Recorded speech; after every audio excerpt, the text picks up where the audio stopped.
Hey there, crypto family! Welcome back to your favorite spot for all things digital. It's DigiCoin Daily. I hope you're ready for some fresh, fun, and frankly fascinating facts about Bitcoin.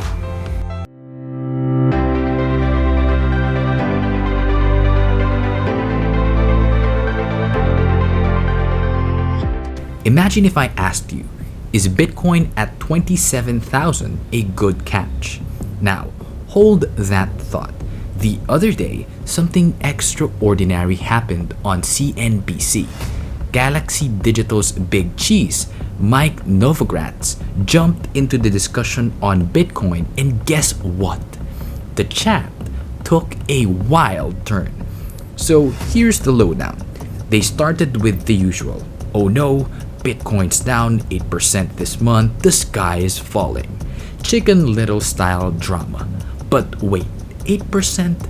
Isn't that a normal Tuesday for us? Turns out Mike agrees. He says 8% more like a pit stop for lunch. He says that despite the current dip, there's a constant retail demand for crypto. Guess we're not the only ones who believe in hodling. 8% with Bitcoin, that's not even, I mean, you want a bad month. That's not a bad month.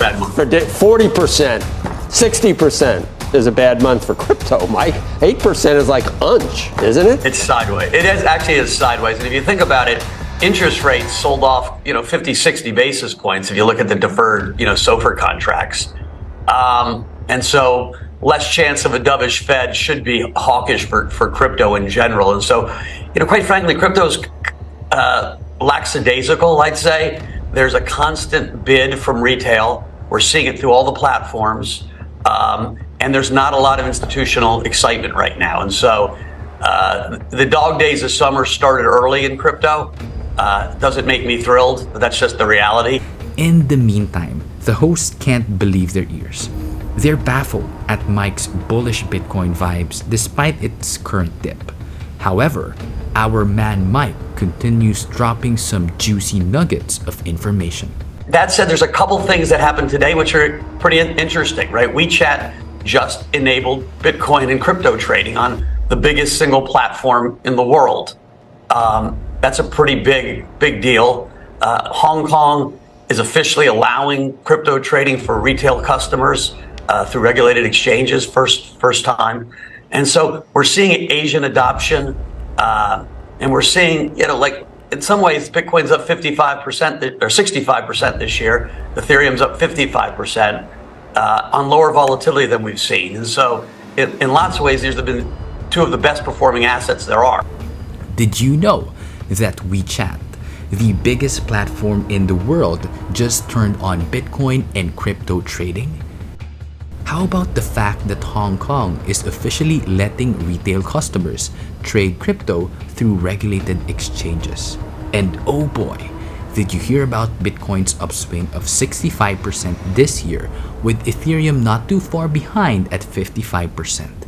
I mean, talk about a crypto roller coaster, right? Don't get caught up in the day-to-day whirlwind, friends. Remember, when you're unsure, zoom out and look at the big picture. It's all about the long game, after all. However, the hosts seemed to have different thoughts. There was talk of buying patterns, trading volumes, and the question of whether there's enough new adoption. Despite all that, the consensus was simple. Bitcoin still holds a bright future. And then, out of the blue, Mike says something that blew everyone's mind. He hinted that we might be in an AI bubble. And not just any bubble, an exciting one that's just starting. Will you help Kelly with her? No. You don't want myself. No. Well, we've been talking, and it's totally about what your risk profile and tolerance is, whether you buy a 1-year T-bill or Bitcoin at 27. You don't like to, no. You have to tell me you would take a 1-year T-bill at 5.2% all day long. No? Listen, you have to have some 1-year T-bills, but right. I've always kind of lived on the risk curve. And listen, we're in a bubble right now, an AI bubble, and so having watched bubbles my whole life, it's a pretty exciting one, and it's just starting. And so it makes actually trading the stock market complicated because, everyone's known that stat, right? 494 stocks of the S&P are unchanged, and the other 6 make up all the gains.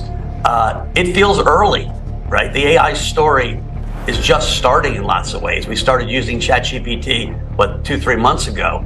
Bubbles don't last 3 months, they last a lot longer. Bubbles always happen around things that fundamentally change the way we live. Right? Bubbles happen around real things. The story is so powerful, people buy way in advance and get caught up in the frenzy. And so, listen, NASDAQ's way outperformed. It could continue to outperform. It's a dangerous trade, but it would be dangerous. So I hear him saying, rather than Bitcoin, rather than the T-bill, he wants to chase the NASDAQ. I don't know if you chase NVIDIA. That's what I'm hearing. I'm just saying that's having a big impact on the psychology of the market. And it's something we got to watch really carefully. So this got everyone wondering, what do these CNBC hosts know about Bitcoin that Mike doesn't understand? Or what secret Bitcoin wisdom does Mike have? Who's holding the winning hand here? But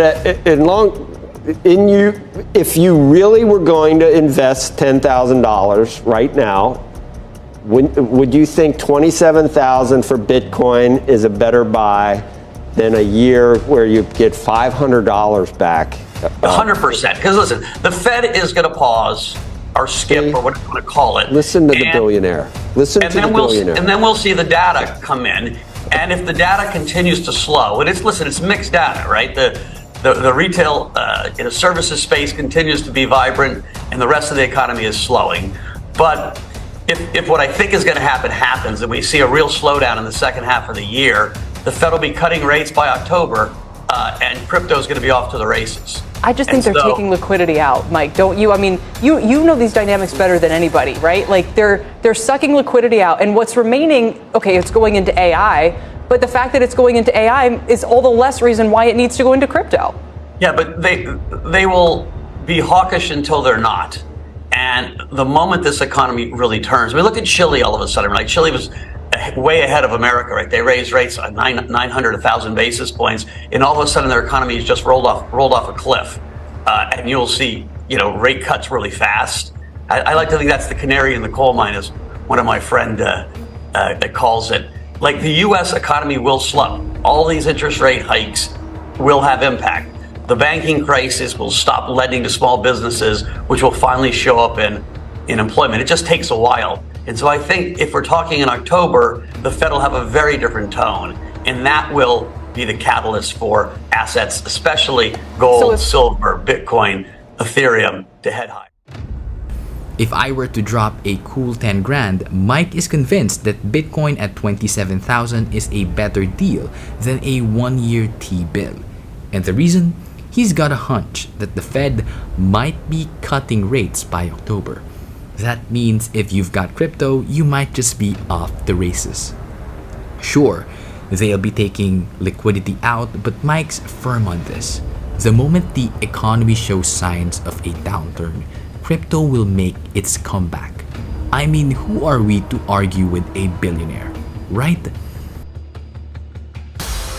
Alright, that's all the juice I've got for today.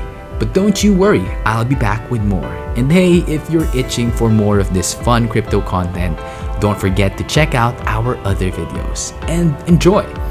Remember, DigiCoin Daily is where we dive deep into the crypto ocean and come up with pearls of wisdom just for you. So don't forget to subscribe, like, and share the fun. Until next time, keep it chill and keep it crypto. Peace out.